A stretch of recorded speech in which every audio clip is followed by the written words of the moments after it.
আলুর জমি থেকে মাথা থ্যাতলানো মৃতদেহ উদ্ধার। চন্দ্রকোনা, পশ্চিম মেদিনীপুর। আলুর জমি থেকে মাথা থ্যাতলানো অবস্থায় যুবকের মৃতদেহ ঘিরে চাঞ্চল্য। মৃতের পরিবারের সদস্যদের দাবি খুন করা হয়েছে তাকে।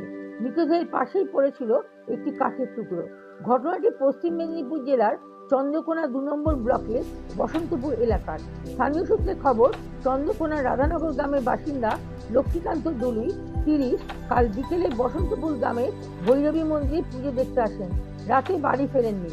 আজ সকাল নাগাদ পরিবারের সদস্যরা জানতে পারে মন্দির থেকে কিছুটা দূরে আলুর জমিতে মাথা থ্যাতলানো রক্তাক্ত অবস্থায় মৃতদেহ পড়ে রয়েছে লক্ষ্মীকান্তের।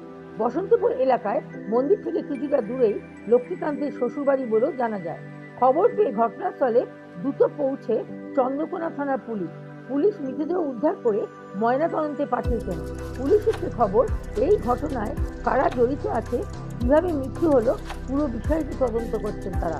মৃতের পরিবারের সদস্যদের দাবি, এই ঘটনায় যারা জড়িত তাদের দ্রুত গ্রেপ্তার করুক পুলিশ। রিপোর্টে শাশ্বতী চ্যাটার্জি, টার্গেট নিউজ, মেদিনীপুর।